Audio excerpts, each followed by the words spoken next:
Mr. Toastmaster, fellow Toastmasters, and deference to our guest.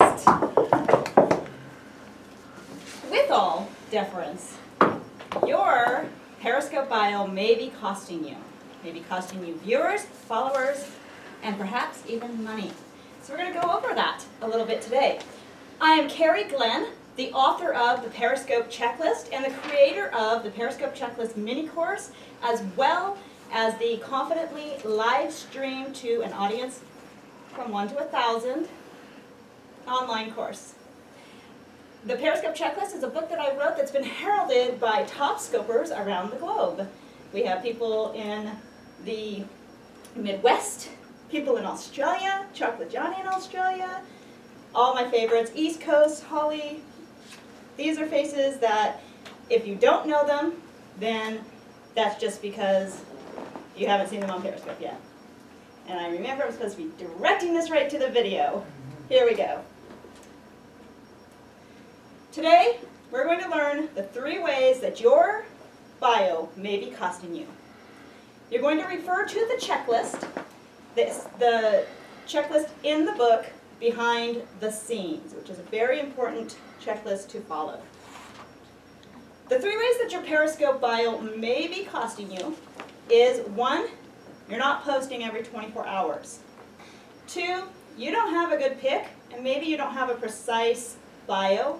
And 3, you don't have a clickable link, or perhaps you may not have the proper kind of clickable link, and we'll go over that. So you will learn the real reason why you need to post every 24 hours.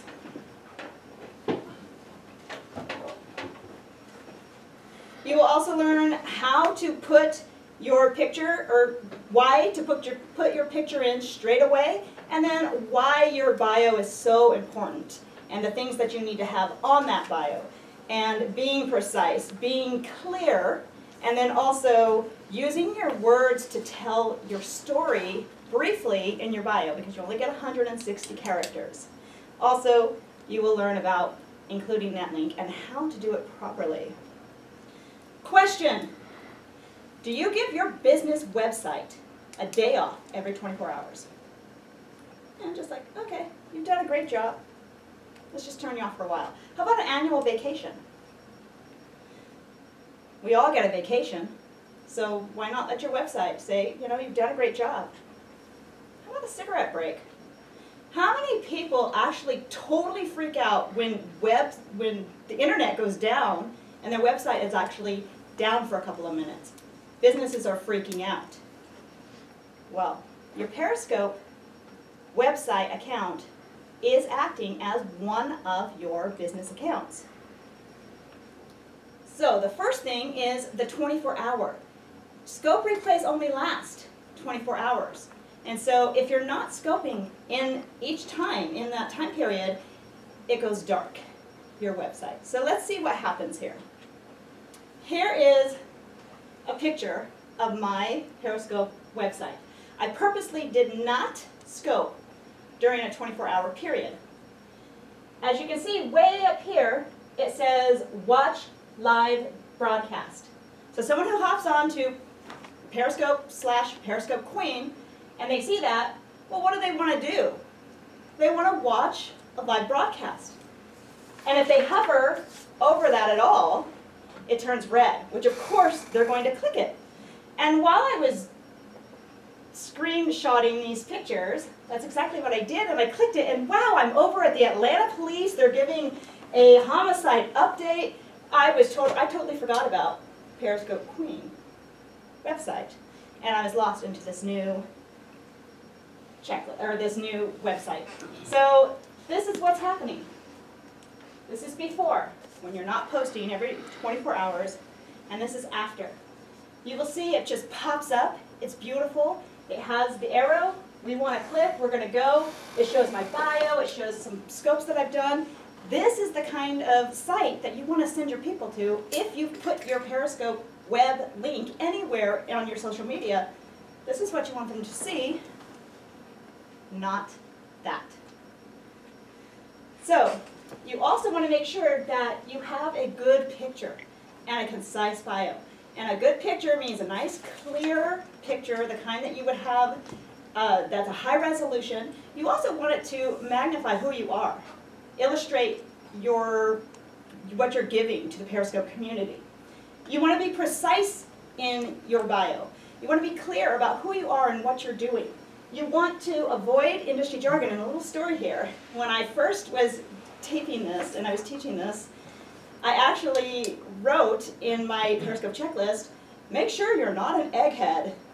Now, for those of you who know, many of you do, an egghead is somebody who has not put their picture yet in their Twitter bio or their Periscope bio, therefore it kind of has that egg shape on that. Well, someone reading the book may not quite be on Twitter or Periscope yet, so I used industry jargon and quickly struck it when I was realizing, oh, I'm doing what I'm saying not to do. You want to use your story, your words to their fullest. Tell that story, tell who you are, and then show your personality. So here's my bio. It has my name. Author of the Periscope checklist. Takes the fear out of broadcasting and says Chocolate Johnny, so there's some social proof to my bio. Says that I'm a talent manager, shows the Periscope groups I'm a part of, and then also gives you a clickable link to a free webcast. Speaking of links, that leads us to the second thing. Make sure that you are putting a clickable link in your bio. Now, you don't want to just put www, here's my great website, or my website.com. You want to make sure that you add the http:// Now, many of you are going to argue that point. And rightfully so, because in the app, you still can click it no matter what, right? True. We can click it. You can see that's blue right there. However, here's what it looks like on your website. Here's what it looks like. Nobody can click that link. So here, I put it back in with the HTTP, and see how it's blue again? Now people, when they visit, can click that link. Someone can visit this accidentally, and then, oh, a webcast, a webinar, and then click it without even ever having watched anything. Another reason to keep your 24 hours. And then, we've done it.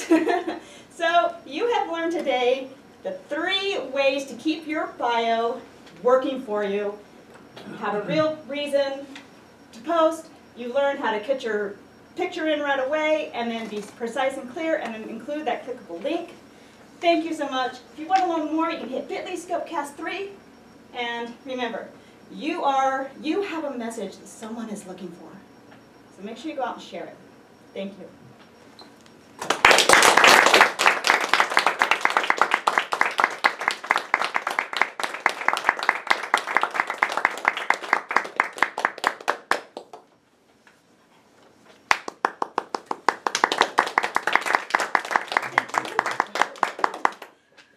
You can just leave that.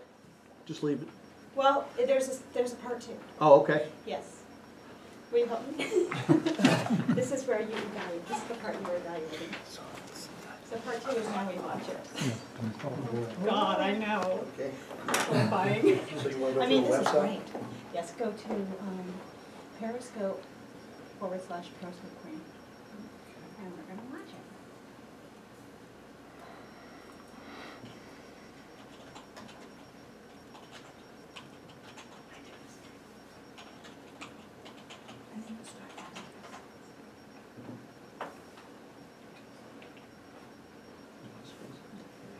No.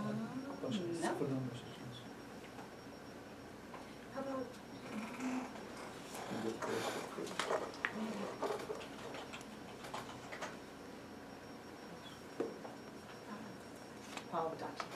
Sorry. And now we can just leave that and then fill in the just 1 slash.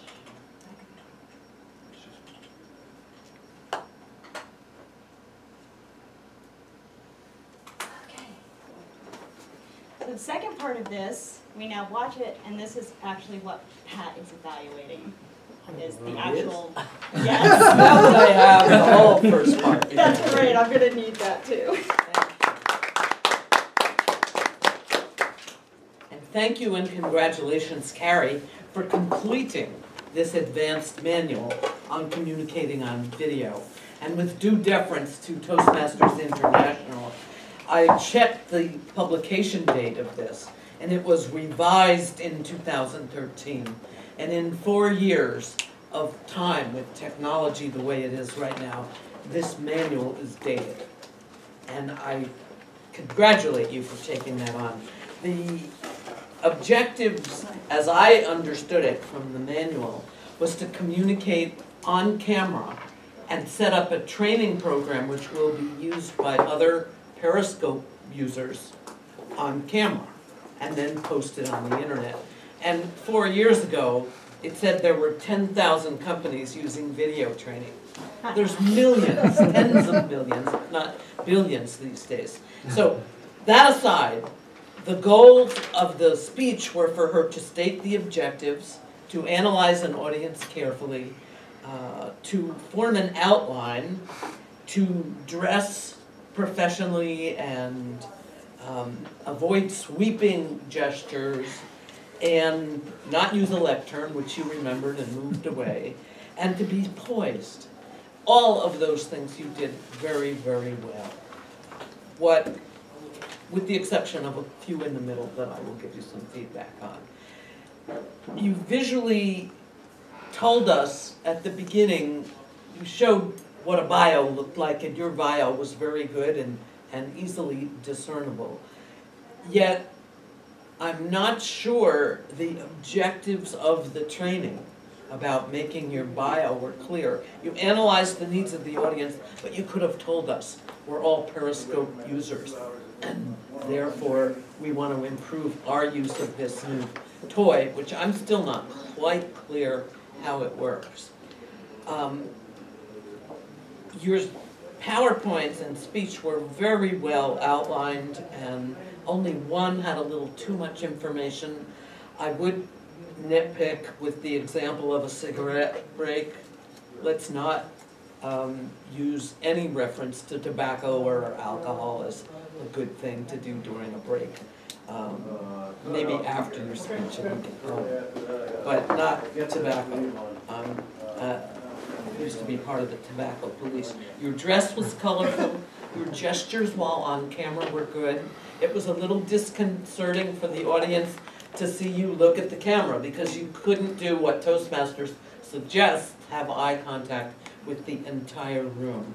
Your ending was excellent. You have messages everybody is waiting for. Get started. It wasn't clear that I was supposed to evaluate only the little video that you repeated everything that we said for. And I fault Toastmasters for that in doing this. The video, what I would have learned from this is hire somebody to do your video that can zoom in, that can look around, you know, because it was too small and it was only focused on you. To use that as a training tool, it would have to be 1 minute long and really focused much more clearly than you. But congratulations, you completed a very difficult manual and we learned a lot from it. Thank you, I will give you all of these notes. It was the most difficult evaluation I've ever had to do too. Thank you.